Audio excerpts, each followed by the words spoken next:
की ढाल है, ये पाकिस्तान का काल है।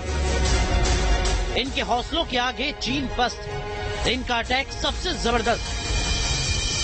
तपता रेगिस्तान हो, चाहे -डिग्री में कांपते पहाड़, समंदर का बर्फीला पानी हो या फिर जहरीले जीवों से भरा दलदल, इनका जज्बा, इनका जुनून, इनका हौसला देखकर पाकिस्तान कांप उठता है। इनके बुलंद इरादों को देखकर चीन थर्रा जाता है। ये मां भारती की वो वीरांगनाएं हैं जिनके पराक्रम को देख दुश्मन उल्टे पैर वापस दौड़ पड़ता है। इनके टारगेट पर आने वाला नेस्तनाबूद हो जाता है। ये हैं बीएसएफ के क्रोकोडाइल कमांडो। दलदल ये सतह है, सरक्रीक का क्षेत्र है और दलदल में अगर आप 30 सेकंड तक पैर नहीं हिलाएंगे तो पैर आपका धंसता चला जाएगा। इसलिए नंगे पैर सीमा भवानी के साथ न्यूज नेशन भी अग्निपथ पर है और हम लोग पेट्रोलिंग कर रहे हैं। लेकिन टोपोग्राफी देखिए, टोपोग्राफी कैसी है इस वक्त। ज्वार अभी खत्म होने वाला है, यानी अभी पानी ज्यादा है। जैसे जैसे पानी कम होगा वैसे वैसे जो सीमा प्रहरी है, महिला कमांडो है, उनके साथ हम आगे की तरफ बढ़ेंगे और वहां वाटर पेट्रोलिंग अभी की जा सकती है, लेकिन उसके बाद मड पेट्रोलिंग ही संभव है।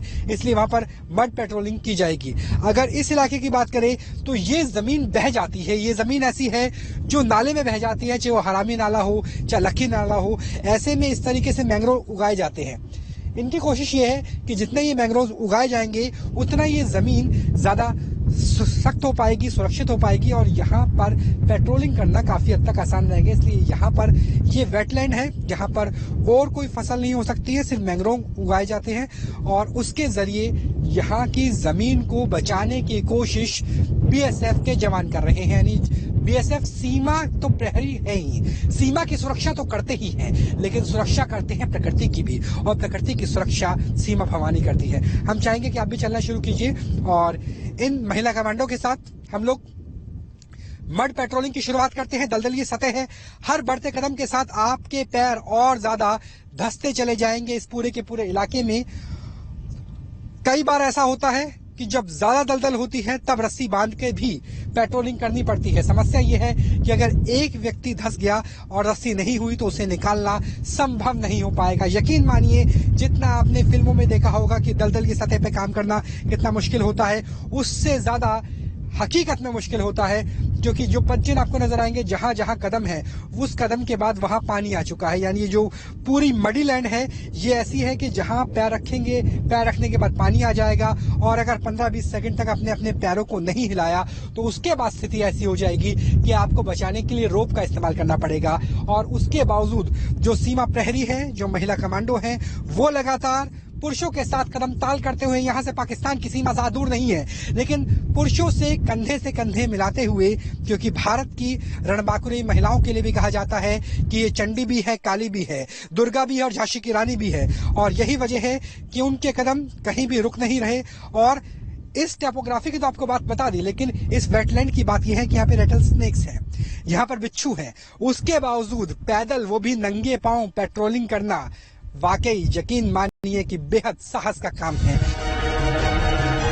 इससे पहले एपिसोड में आपने बीएसएफ के पुरुष कमांडो का जोश और जज्बा देखा, लेकिन अब महिला कमांडो का दमखम भी देख लीजिए। ये दुर्गा, काली और झांसी की रानी की तरह मां भारती की सीमाओं को सदैव सुरक्षित रखती है। कोई पूर्वोत्तर से है तो कोई दक्षिण भारत से। ये वीरांगनाएं मां दुर्गा का साक्षात रूप है। सरक्रीक में तैनात ये महिला कमांडो दलदली इलाके में लगातार पेट्रोलिंग कर रही है।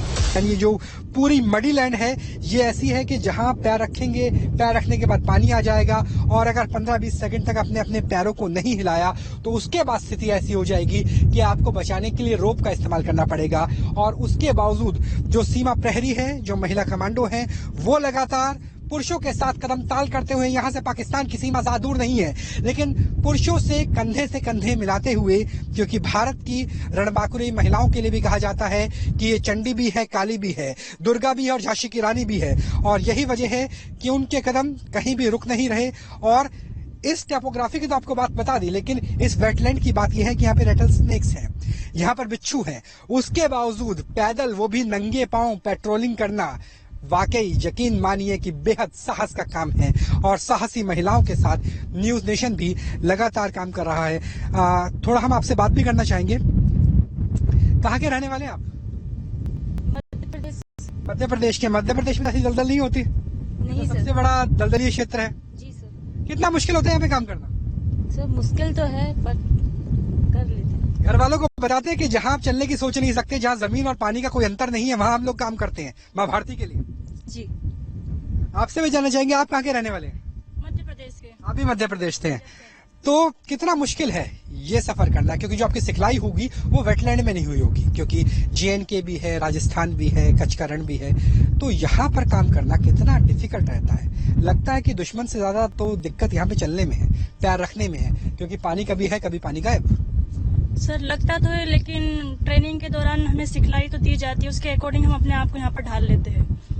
और ये सोचिए कि इनके पास ऑटोमेटिक असॉल्ट राइफल भी है, अपना भी ख्याल रखना है और अपने शरीर का हिस्सा यानी जो राइफल्स हैं उनका भी ख्याल रखना है। आप कहाँ के रहने वाले?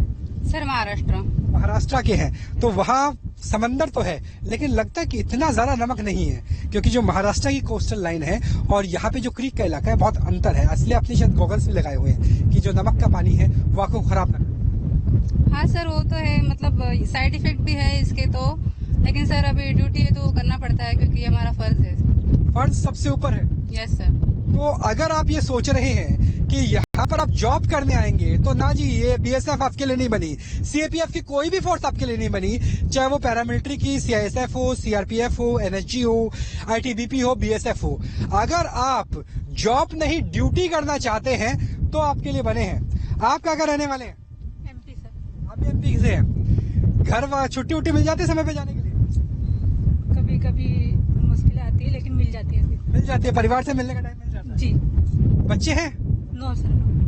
तो बहुत अपनी पारिवारिक सीमाएं हैं, पारिवारिक जिम्मेदारियां हैं, क्योंकि एक पुरुष की बात करें, उन्हें अपने परिवार का भरण पोषण करना है, उन्हें अपने देश की सेवा करना है, लेकिन महिलाओं के साथ परिवार की भी जिम्मेवारी है और साथ में सीमा प्रहरी का फर्ज भी निभा रही है। जिस तरह से मार्कोस भारतीय नौसेना के लिए काम करते हैं, वैसे ही क्रोकोडाइल कमांडो क्रीक इलाके में सीमा सुरक्षा बल के लिए काम करते हैं। बीते 13 सालों से क्रोकोडाइल कमांडो के कंधों पर इस इलाके की सुरक्षा है। मगरमच्छ की तरह मोटी चमड़ी, जहां तेज नमकीन हवाओं का कोई असर नहीं पड़ता, हर परिस्थिति में काम करने के लिए तैयार है।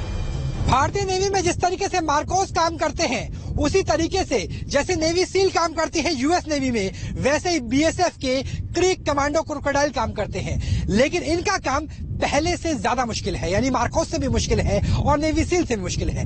वजह यह है कि वहां पानी में नमक होता है, लेकिन कच्छ के रण जितना, सरक्रीक जितना नमक नहीं होता।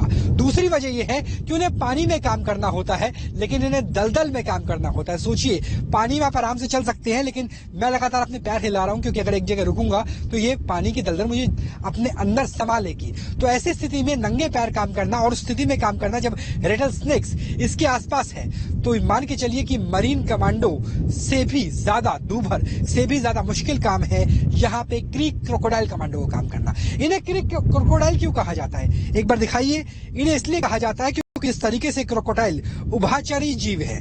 मगरमच्छ जमीन पे भी रह सकता है और पानी में भी रह सकता है। उसी तरीके से इनको बनाया गया है, इनकी ट्रेनिंग हुई है कि घंटों घंटों तक, लंबे समय तक ये पानी में भी काम कर सके, दलदल में भी काम कर सके और सूखी जमीन में भी काम कर सके। साथ में आप रस्सी देख सकते हैं। रस्सी इसलिए रखी गई है क्योंकि अगर कोई साथी ज्यादा गहरे इलाके में चला जाता है, उसका पैर रिपट जाता है या फिर दलदल एकदम से स्वरूप बदलती है, क्योंकि ये नाले का इलाका है। जिस तरह से हमने आपको हरामी नाला दिखाया था, लखी नाला दिखाया था, वैसे ही नाले का इलाका है। यहाँ 1 फीट के बाद ही आप 5 फीट अंदर जा सकते हैं। और ऐसी स्थिति भगवान ना करे किसी साथी के साथ आती है, तो उसे बचाने के लिए कमांडोज ने इस तरह की रस्सी ली हुई है। और मोमेंटम देखिए बहुत ज्यादा हाई, ऑटोमेटिक असॉल्ट राइफल के साथ हर तरह की ट्रेनिंग BSF के इन क्रोकोडाइल कमांडो को दी गई है। तो इन्हें चाहे पानी में काम करना हो, दलदल में या जमीन पर, किसी भी स्थिति, किसी भी परिस्थिति में BSF के सीमा प्रहरी पहरा दे रहे हैं, हर एक पहर में पहरा दे रहे हैं और उन्हें किसी तरीके से कोई दिक्कत नहीं है। हालांकि हमें एक कदम जाने में दिक्कत हो रही है। Team news nation ground zero पर जिस इलाके में पल भर रुकना आम नागरिक के लिए खतरनाक, उस जगह पर BSF जवानों के साथ संवाददाता राहुल डबास पेट्रोलिंग कर रहे थे। इसी बीच अचानक से उनका पैर दलदल के बीच धंसता चला गया। जैसे ही संवाददाता राहुल दलदल में धंसने लगे, क्रोकोडाइल कमांडोज ने मोर्चा संभाल लिया और बिना दलदल में उतरे रस्सियों के सहारे रेस्क्यू कर जान बचा ली। ज्वार है तो यहाँ है, भाटा होगा तो वहां तक चले जाएंगे। कई कई किलोमीटर तक ऐसे इलाके में चलना जहां दलदल है। एक पैर उठाने के बाद, एक बार जूम करके दिखाइए, एक पैर उठाने के बाद नंगे पैर दूसरा पैर उठाने में जितना बल लगता है ना, वो उतना ही है जितना हैवी स्नोफॉल के बाद होता है, क्योंकि पैर अंदर धंस जाता है और बहुत ताकत लगती है। स्नोफॉल से भी ज्यादा मुश्किल है, क्योंकि जब स्नोफॉल होती है तो हमें पता है कि एक पैर जिस साथी का रहा उसके पैर के ऊपर पैर रख के चलना है, लेकिन यहाँ तो नजर ही नहीं आएंगे, 25 नजर नहीं आएंगे। इसलिए हर एक व्यक्ति को, चाहे हम क्यों ना हो, जो इन अग्निवीरों के साथ अग्नि परीक्षा दे रहे हैं अग्निपथ पर, हमें भी इतना ही मुश्किल है काम करना इस दलदलीय सतह पे जितना इन कमांडो के लिए। लेकिन क्योंकि जो ड्राइंग रूम में बैठकर अपने बेडरूम के टीवी पर आप देख रहे हैं न्यूज नेशन, आपको एहसास होना चाहिए कि आजादी का अमृत महोत्सव ऐसे ही नहीं बन जाता। आजादी सबको प्यारी है, लेकिन आजादी मुफ्त में नहीं मिलती। आजादी की कीमत चुकानी पड़ती है, और कीमत सिर्फ 75 साल पहले भारत के स्वतंत्रता सेनानियों ने नहीं चुकाई थी। कीमत भारत के सीमा वीर भी चुका रहे हैं, चाहे वो पैरामिलिट्री से हो, चाहे नेवी से हो, चाहे एयरफोर्स से हो, या इन्फेंट्री से हो, और इस तरीके से कीमत चुका रहे हैं। तो आजादी मुफ्त में नहीं मिलती, आजादी की कीमत देनी पड़ती है, और ये कीमत भारतीय के ये लाल, ये सीमा प्रहरी चुकाते हुए नजर आ रहे हैं। फिल्मों में दलदल को जितना खतरनाक दिखाया जाता है, यह हकीकत में उससे कहीं ज्यादा खतरनाक होता है। लेकिन बीएसएफ के जवानों ने यहाँ स्थानीय प्रशासन की मदद से मैंग्रोव के पौधे लगाए हैं, जिससे जितना हो सके टापू क्षेत्र में दलदल से भरी हुई मिट्टी को मजबूती दी जा सके। लेकिन जैसे ही ज्वार कम होता है, कमांडो के साथ न्यूज नेशन की टीम भी पेट्रोलिंग के लिए निकल पड़ती है। भाटे के वक्त दलदल क्षेत्र में सांप और बिच्छू का निकलना आम बात है। जब हम सर क्रीक की बात करते हैं तो हो सकता है सामान्य भारतीय नागरिक को लगता हो कि एक बहुत बड़ी क्रीक है और वो समंदर से जाके मिल जाती है, लेकिन ऐसा नहीं है। सर क्रीक की तुलना आप डेल्टा प्रदेश में कर सकते हैं। यानी जिस तरीके से सुंदरबन पश्चिम बंगाल और बांग्लादेश में है, वैसी स्थिति सर क्रीक की है भारत और पाकिस्तान के बीच में। दरअसल जैसे वहां से बांग्लादेश से और पश्चिम बंगाल से गंगा नदी और ब्रह्मपुत्रा नदी डेल्टा बनाती है, वैसे ही 1819 से पहले यहां से सिंधु नदी बहा करती थी। सिंधु नदी खत्म हो गई, रास्ता बदल दिया बड़े भूकंप के बाद।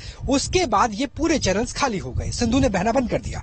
इसके बाद यहाँ क्रीक बन गई। क्रीक वो वाटर चैनल जो आगे जाकर के समंदर में मिल जाते हैं, लेकिन नदी और क्रीक में फर्क यह है कि नदी का पानी समंदर में मिलता है और क्रीक का पानी समंदर से धरातल की तरफ यानी की तरफ आता है। ये क्रीक कई सौ किलोमीटर लंबी हो सकती है।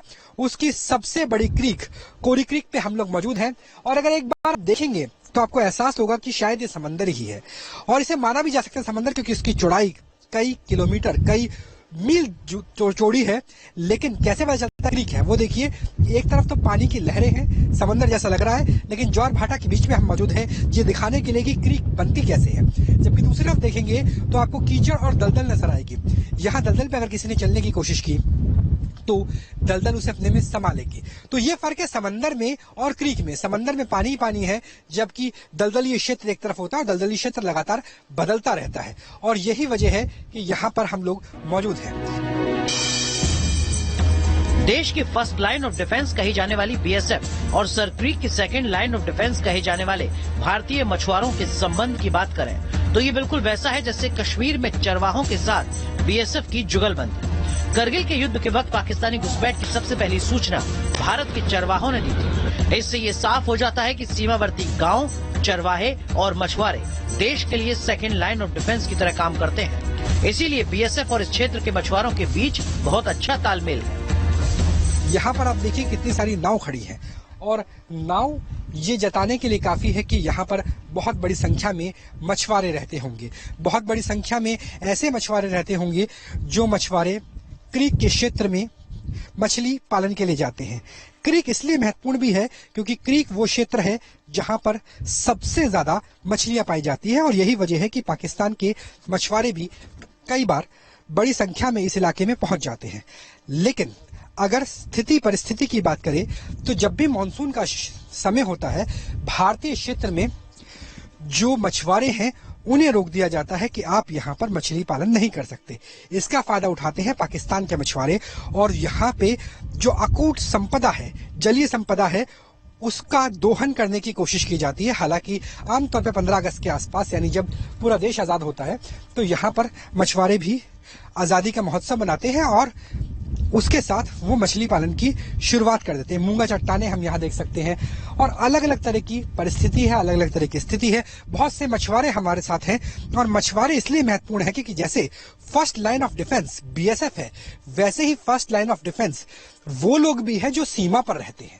क्योंकि याद कीजिए 1999 के कारगिल को सबसे पहले जो चरवाहे थे उन्होंने बताया कि पाकिस्तान की तरफ से कुछ आतंकवादी या पाकिस्तान के सैनिक घुसे हुए नजर आ रहे हैं। और याद कीजिए गलवान की स्थिति को, याद कीजिए डोकलाम की स्थिति पे स्थानीय लोगों ने सबसे पहले नजर रखी थी।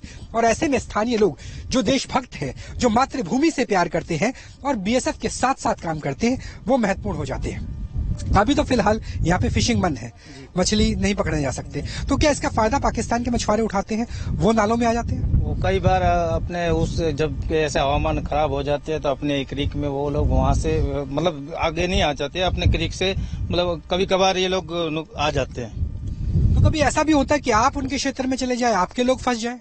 नहीं, हमारे यहाँ से तो आज तक 50 साल से ऐसा नहीं बना कभी हमारे कोटेश्वर से। तो ये फर्क है हिंदुस्तान और पाकिस्तान में कि भारत के चाहे सीमा प्रहरी हो चाहे आम आदमी किसी दूसरे की सीमा पर नजर नहीं डालते। अगर कभी चैनल अपना स्थिति बदल लेते हैं, ज्वार भाटा भी होता है, तो क्या कभी ऐसा होता है कि आपको लगे कि हम रास्ता भूल गए हैं और बीएसएफ के जवान आपकी मदद कर? सर कभी कभार हो जाता है, रास्ता भूलते हैं तो सर बीएसएफ को हम आती है, हमें बता दिए कि भाई यहाँ से आप रिटर्न हो जाओ, तो हम उनकी कहने से हम रिटर्न हो जाते हैं और कभी आगे नहीं जाते। सर मदद भी बीएसएफ हमारी करती है, हमारी कोई दिक्कत पड़ जाती है तो बंदे को स्पीड बोट से यहाँ से वो लेके ऊपर लेके आते हैं। तो यहाँ पर रोड कनेक्टिविटी काफी कम होगी, सड़कें बहुत कम होगी, क्योंकि कई बार टूटा हुआ इलाका नजर आता है, कई बार बाढ़ भी आ जाती है, कई बार बरसात ज्यादा होती है। तो ऐसे में किस तरह से मछुआरों की मदद बीएसएफ के द्वारा की जाए? बीएसएफ जरूर करती है, हमारी मदद हेल्प भी करती है और बुलाने से आ भी जाती है, हमको हेल्प बहुत करती है बीएसएफ। ऐसा कभी हुआ है कि आपके बच्चे बीमार हों, महिलाएं बीमार हों और दवाई पहुंचाई हो बीएसएफ की तरफ? नहीं, बीएसएफ देती है। हम जब बात करते हैं बीएसएफ से हेल्प मांगते हैं तो सब देती है हमको बीएसएफ।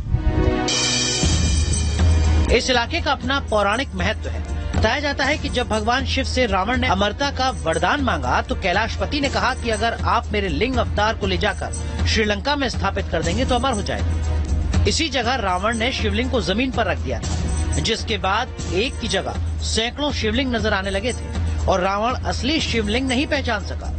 तभी इस क्षेत्र को पुराणों में महत्वपूर्ण स्थान मिला। जहां मौजूद है कोरी क्रीक, यहाँ कोटेश्वर मंदिर भी है। मंदिर की मान्यता समझ लीजिए, उसके बाद आपको मछुआरों से भी तारुफ कराएंगे, इसलिए क्योंकि मंदिर बेहद महत्वपूर्ण है। जब भगवान शिव की आराधना करते हुए दशानंद रावण ने ये वर मांगा कि मुझे अमर कर दीजिए, तो कैलाशपति ने कहा, भगवान भोले ने कहा, आप मेरे लिंग को एक बार लंका में स्थापित कर दीजिए तो मैं आपको अमर कर दूंगा। लेकिन उसके बाद हुआ क्या? वहां ये कोटेश्वर की कहानी शुरू होती है। कोटेश्वर का अर्थ है कोटि कोटि ईश्वर, यानी भगवान शिव के इतने सारे लिंग अवतार जो कोटि कोटि यानी सहस्त्रों हो, हजारों की संख्या में हो और पता न लगे। वजह ये थी कि जब यहाँ से श्रीलंका, कैलाश से श्रीलंका पहुंचने की कोशिश रावण ने की तो रावण को बीच में मोहित करने की कोशिश की गई। यहाँ पर एक गाय को छोड़ा गया और गाय दरअसल जो कोरी क्रीक है, जो दलदली क्षेत्र है, आज भी दलदली क्षेत्र है, वहां पर गाय फंस गई थी। जब रावण को इस बात का एहसास हुआ कि गाय फंस गई है, मैं पंडित हूँ, उसे बचाने जाता हूँ, और जैसे ही गाय बचाने के लिए गए और उसके बाद शिवलिंग को नीचे रखा गया तो शिवलिंग सहस्त्रों कोटि कोटि टुकड़ों में विभाजित हो गया और ये पहचान नहीं कर पाया दशानंद कि असली शिवलिंग कौन सा है। और उसके बाद अमरता का वरदान अधर में रह गया और यहीं पर ही भगवान भोले की आराधना शुरू हो गई, क्योंकि उन कोटेश्वर में से यानी कोटि कोटि ईश्वर में से एक वो शिवलिंग भी है जिसमें मान्यता है कि भगवान शिव खुद विराजमान है, भगवान शिव खुद इसे देख रहे हैं। लेकिन इस जगह की सिर्फ यही महत्व नहीं है। भारत पाकिस्तान के बीच कच्छ का ये वो इलाका है जहां ना तो इंसान बसते हैं और ना ही उनकी बस्तियां। दिन का उजाला हो या रात का अंधेरा, ये जवान इस वीरान सरहदी इलाके में फर्ज को जी जान से निभाते हैं। कच्छ के रण से राहुल डबास के साथ टीम न्यूज नेशन।